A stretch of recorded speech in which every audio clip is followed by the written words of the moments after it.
Hello guys, तो फिर से एक नई वीडियो के साथ। तो इस वीडियो में हम बताएंगे क्लास 10 हिंदी का जो very very long type question है, जो एग्जाम होने वाला आप लोग को जो 22 तारीख को, उसके लिए। ठीक है, उसी के साथ साथ हम बता दें कि इससे पहले आप लोगों को 2 और 3 नंबर का जितने भी इंपॉर्टेंट क्वेश्चन है उसका अपलोड कर दिया गया है। साथ ही साथ model question paper, subjective, objective सब कर दिया गया है। तो आप जाके वीडियो को, डिस्क्रिप्शन में लिंक है, आप जाके पहले वीडियो को देख लीजिएगा। ठीक है, तो ये हमारा वेरी लॉन्ग टाइप क्वेश्चन जो आपका 5 नंबर का आता है। ठीक है, तो सबसे पहला है निबंध, उसके बाद दूसरा में हम लोग पत्र लेखन, तीसरा में हम लोग का विज्ञापन। तो तीनों हम लोग एक ही वीडियो में देखेंगे, तो वीडियो में बने रहिएगा और अच्छा लगेगा तो लाइक करके सब्सक्राइब कर दीजिएगा। ठीक है, चलिए पहला हम लोगों का है किन्हीं एक पर 250 शब्दों में निबंध लिखे। तो वहाँ आप लोगों को 3 दिया रहेगा, 3 में से एक ही लिखना। ठीक है, यहाँ हम तो देखिए सबसे ज़्यादा इंपॉर्टेंट है आपका हमारा भारत, ये आने का, हमारा झारखंड। ठीक है, सॉरी, तो हमारा झारखंड ये आने का चांसेस ज़्यादा। झारखंड के बारे में आप लोगों को जितना पता है, झारखंड कब आज़ाद, मतलब कब बना, कैसे क्या हुआ, सब कहाँ क्या है, जो पता है वो आप लोगों को लिख देना है। ठीक है,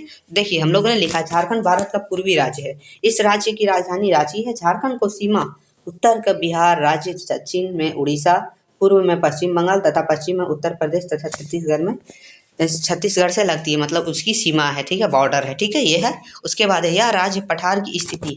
इसका अधिकतर भाग छोटा नगर पठार पर स्थित है। वन संरक्षण और वृक्षारोपण की दृष्टि से ये राज्य काफी समृद्ध है। झारखंड राज्य पहले बिहार का ही भाग हुआ करता था, लेकिन बिहार के विभाजन की इसकी स्थापना हुई। इस राज्य में जंगलों की अधिकता के कारण इसका नाम झारखंड दिया गया।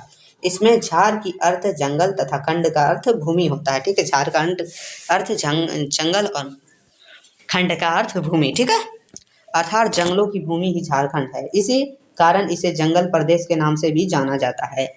झारखंड को एक अलग राज्य बनाने के लिए कई बार आंदोलन खड़े को एक अलग अलग राज्य बनाने के लिए कई बार आंदोलन खड़े हुए तथा 15 नवंबर 2000 को झारखंड को बिहार से अलग एक राज्य के रूप में मान्यता दी गई। कब?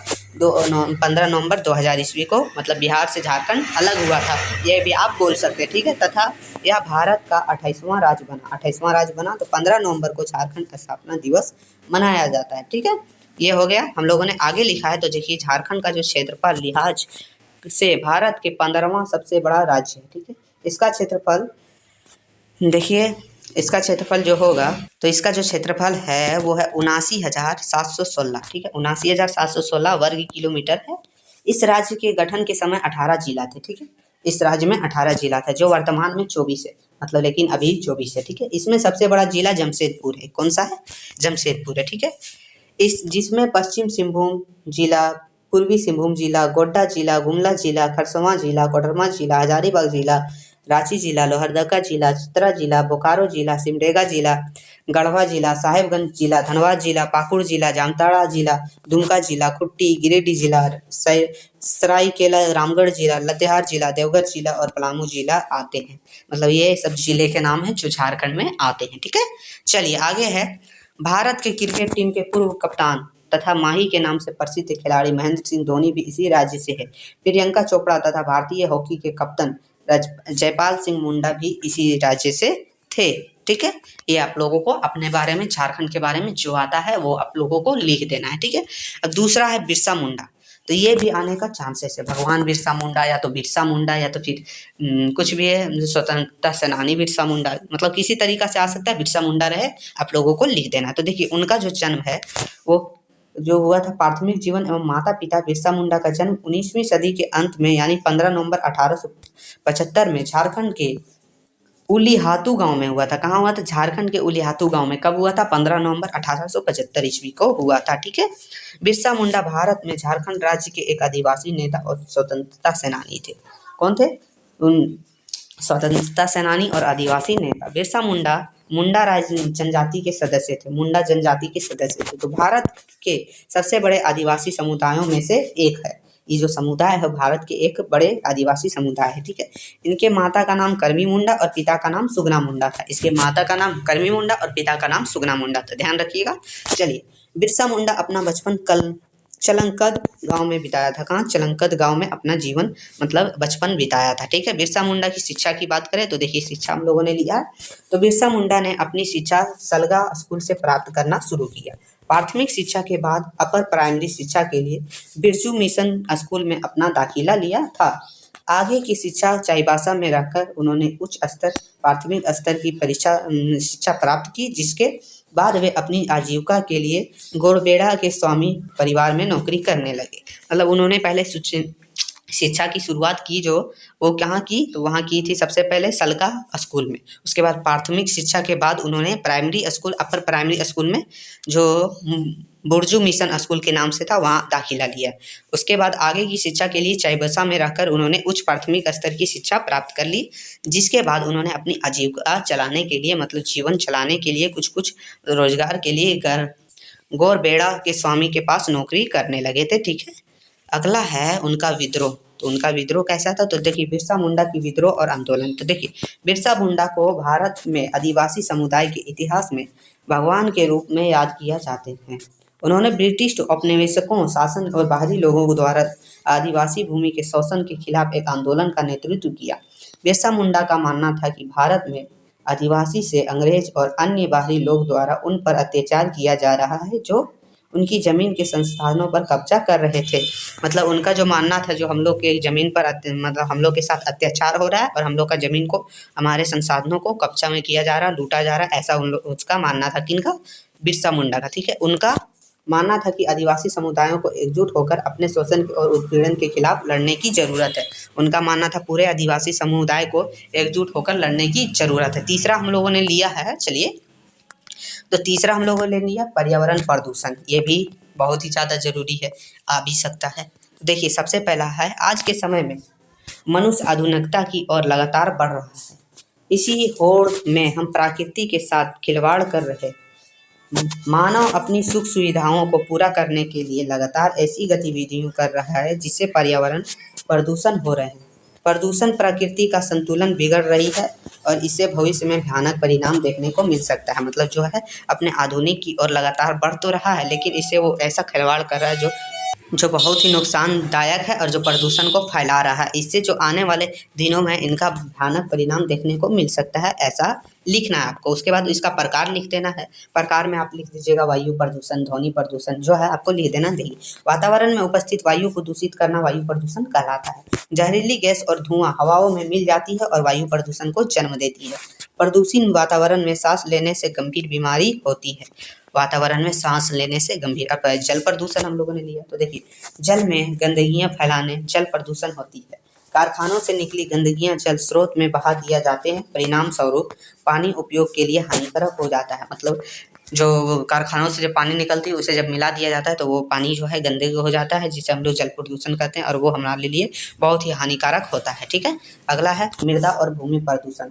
खेती में खतरनाक रसायनों की लगातार उपयोग, प्लास्टिक तथा अजीवित कचरे या मिट्टी या भूमि प्रदूषण है। ठीक है, तो देखिए इन सभी भूमि प्रदूषण की वजह से मतलब मृदा प्रदूषण या भूमि प्रदूषण की वजह से जो है हमारी खेतों की उर्वरा शक्ति है जो खत्म हो चुकी है। ठीक है, ये है हम लोग का। उसके बाद आप लोग को ध्वनि प्रदूषण जो आपको आए 3-4 को बैठा के लिख देना। उसके बाद लास्ट में आप लोगों को लिख देना है इसको रोकने के उपाय, मतलब प्रदूषण को रोकने के उपाय। तो देखिए पेड़ की कटाई पर लगाम लगानी चाहिए और ज़्यादा से ज़्यादा पेड़ लगाने चाहिए, मतलब कटाई कम और लगाना ज़्यादा चाहिए। दूसरा है कारखानों से निकलने वाले हानिकारक अपशिष्टों मतलब गंदगियों को नष्ट करना चाहिए। ठीक है, तीसरा जो है वह हरित ऊर्जा ग्रीन एनर्जी का उपयोग को बढ़ावा देना चाहिए, जिससे जो है प्रदूषण कम होगा। चौथा हम लोगों ने लिखा है रासायनिक उर्वरकों के उपयोग को कम करके जैविक खेती को बढ़ावा देना चाहिए। मतलब रासायनिक उर्वरक यूरिया जो है उसे कम करके जो जैविक खेती की को बढ़ावा देना चाहिए। अगला है पेट्रोल डीजल से चलने वाले वाहनों की जगह विद्युत से चलने वाले वाहनों को प्राथमिकता देनी चाहिए, मतलब उसे बढ़ावा देना चाहिए। जो अगला है निजी वाहनों के बजाय ज़्यादा से ज़्यादा सार्वजनिक परिवहनों का उपयोग कीजिए। मतलब जो अपना गाड़ी अपने गाड़ी के बजाय जो ज़्यादा से ज़्यादा सार्वजनिक बस उसका उपयोग कीजिए, जिससे प्रदूषण कम होगी। गाड़ियाँ कम चलेगी तो प्रदूषण कम होगी। अगला हम लोगों ने लिया है खेलकूद का महत्व। ठीक है, खेलकूद का महत्व जो बहुत ही इम्पोर्टेंट है। आप लोग खेल क्यों ज़रूरी है, इससे हमारे क्या फ़ायदे होते हैं, क्या नुकसान होते हैं, इससे हमारे शरीर पर कैसा प्रभाव पड़ता है, सब आप लोगों को लिख देना। तो देखिए मनुष्य के व्यक्तित्व के निर्माण के लिए उत्तम तथा लक्ष्यपूर्ण शिक्षा प्राप्त करना जरूरी है। खेल भी शिक्षा का एक अंग है। कहावत प्रसिद्ध है, स्वस्थ शरीर में स्वस्थ मस्तिष्क होता है। खेल मनुष्य को शारीरिक तथा मानसिक रूप से स्वस्थ बनाते हैं। नियमित रूप से कोई खेल खेलने से चित्त प्रसन्न रहता है तथा शारीरिक स्वास्थ्य को फुर्तीला रहता है। खेलों में शारीरिक अंगों को ठीक तरह से विकास होता है।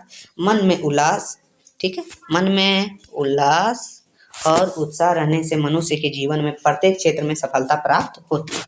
खेल अनेक प्रकार के होते हैं, कुछ खेल शारीरिक तो कुछ मानसिक होते हैं।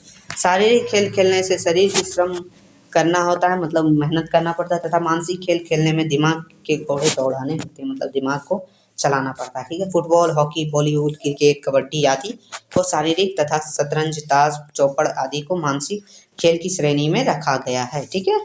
चलिए आगे है जो है खेल को एक भेद भी और भी है, खेल का एक भेद और भी है। कुछ खेल बाहर खुले मैदान में खेले जाते हैं तो कुछ कमरे के अंदर खेले जाते हैं।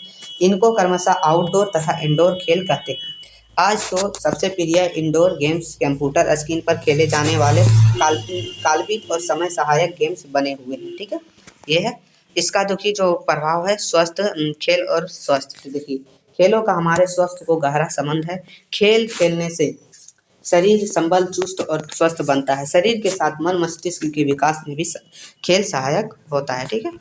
अगला है इस तरह खेल हमारे शरीर को पूरी तरह से स्वस्थ तथा कार्यक्षम बनाते हैं। छात्र जीवन में शिक्षा ग्रहण करते समय हम अपने शरीर को स्वस्थ तथा सबल बनाकर भविष्य में प्रत्येक क्षेत्र में सफलता प्राप्त कर सकते हैं, ठीक है।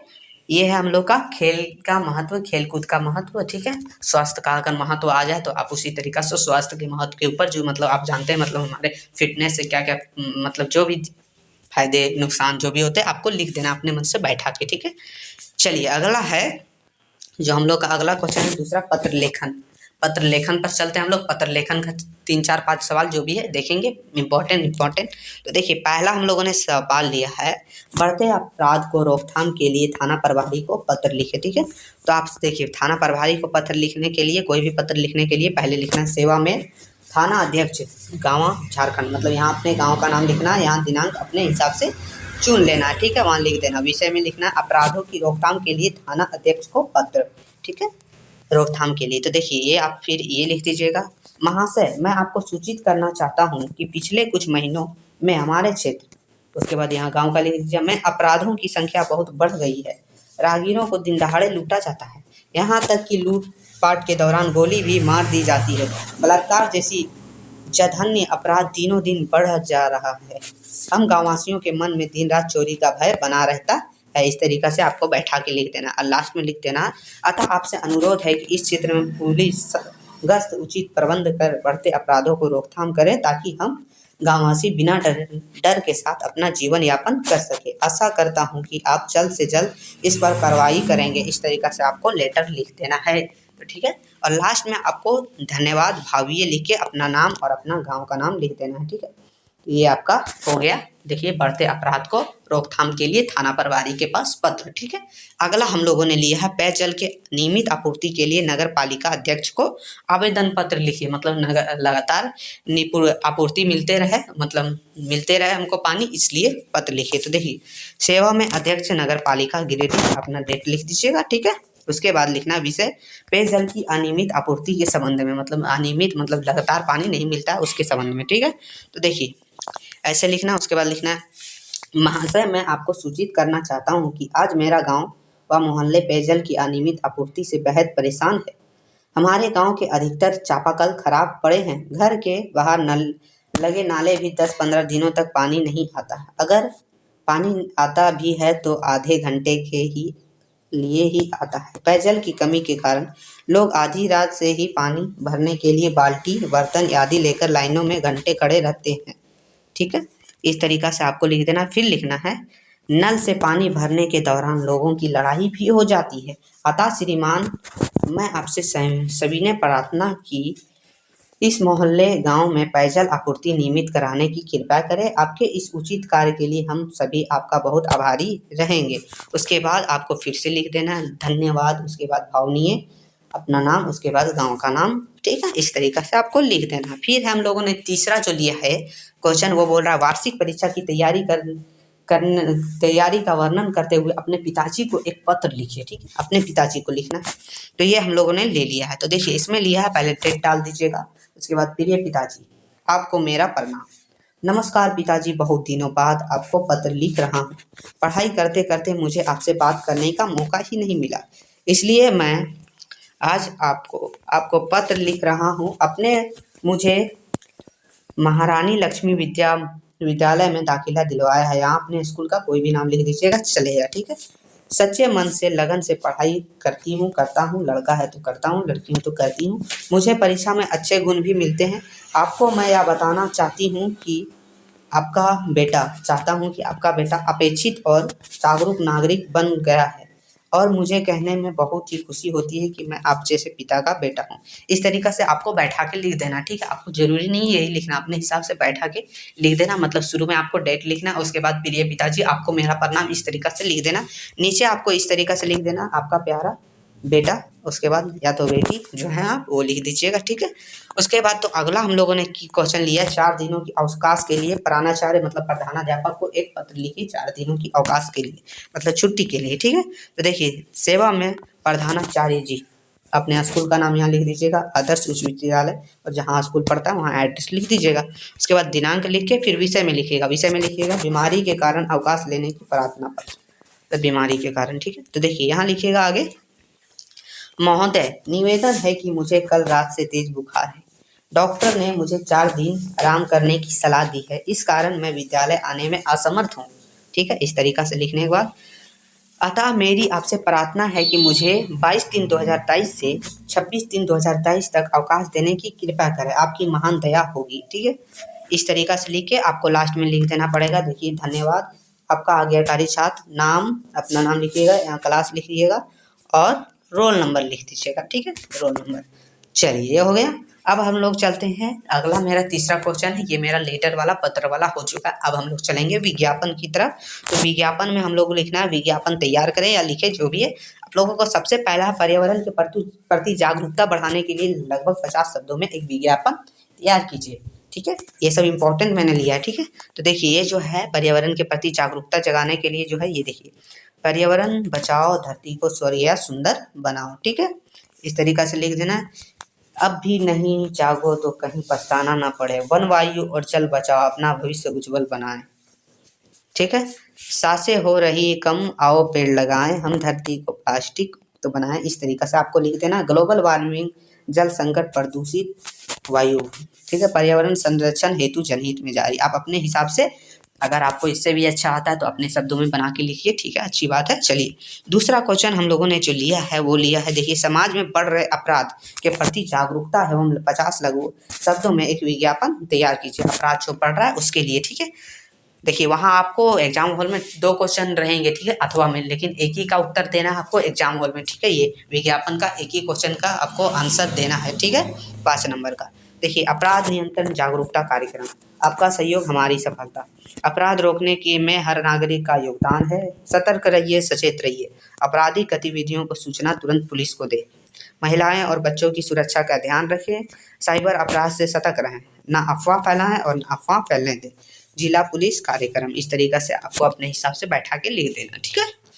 तीसरा क्वेश्चन की तरफ चलते हैं। जो तीसरा क्वेश्चन हम लोग का बोल रहा है, शिक्षा के प्रति जागरूकता। एक था पर्यावरण के प्रति जागरूकता, दूसरा था बढ़ते अपराध को रोकने के लिए, तीसरा था शिक्षा के प्रति जागरूकता फैलाने के उद्देश्य में लगभग 50 शब्दों में एक विज्ञापन तैयार कीजिए, ठीक है। चलिए, तो देखिए, पढ़े चलो बढ़े चलो, सबका है ये अधिकार, पूरी शिक्षा पूरा करें। अपने बच्चों बच्चियों को स्कूल भेजिए। शिक्षा अच्छा नागरिक बनाती है और अच्छे नागरिक से बनता है उत्तम देश। शिक्षा ही विकास की नींव है, पढ़िए और पढ़ाइए। सर्व शिक्षा अभियान के अंतर्गत जनहित में जारी। इस तरीक़ा से आपको बैठा के अपने हिसाब से लिख देना है, ठीक है। चलिए, लास्ट मतलब अगला क्वेश्चन की तरफ चलते हैं, जो बोल रहा है हम लोग का, दुकान की बिक्री हेतु 50 शब्दों में विज्ञापन लिखिए। आपके पास दुकान है या मकान है, ठीक है, उसके बिक्री के लिए 50 शब्दों में एक विज्ञापन तैयार करना है, या तो भाड़े पर लगाने के लिए, ठीक है। तो इसका जो देखिए, दुकान किराए पर चाहिए, मेन रोड पे 120 वर्ग मीटर की दुकान किराए के लिए उपलब्ध है, वेल फर्निश्ड और बाजार के बी में खोद व थुकरा विक्रेता सबके लिए उपयुक्त, पार्किंग की सुविधा है, व्यवस्था है, इच्छुक व्यक्ति संपर्क करे। उसके बाद फ़ोन नंबर, इस तरीक़ा से आपको अपने हिसाब से विज्ञापन एक तैयार करके लिख देना है। तो हम लोगों ने इसमें जितने भी इम्पोर्टेंट क्वेश्चन था लगभग जो ज़्यादा आने का चांसेस है वो हम लोगों ने लिया। तो वीडियो थोड़ा सा भी हेल्पफुल लगा हो तो आप चैनल को सब्सक्राइब करके बेल आइकन को दबाना ना भूलें। और इसका जो PDF है आपको हमारे टेलीग्राम चैनल पे मिल जाएगा, आप वहाँ से जाके इसे डाउनलोड कर लीजिए और तैयारी अच्छे से कीजिए। आप लोग का एग्ज़ाम 22 तारीख को है, ठीक है। फिर मिलते हैं आगे की वीडियो में, तब तक के लिए धन्यवाद।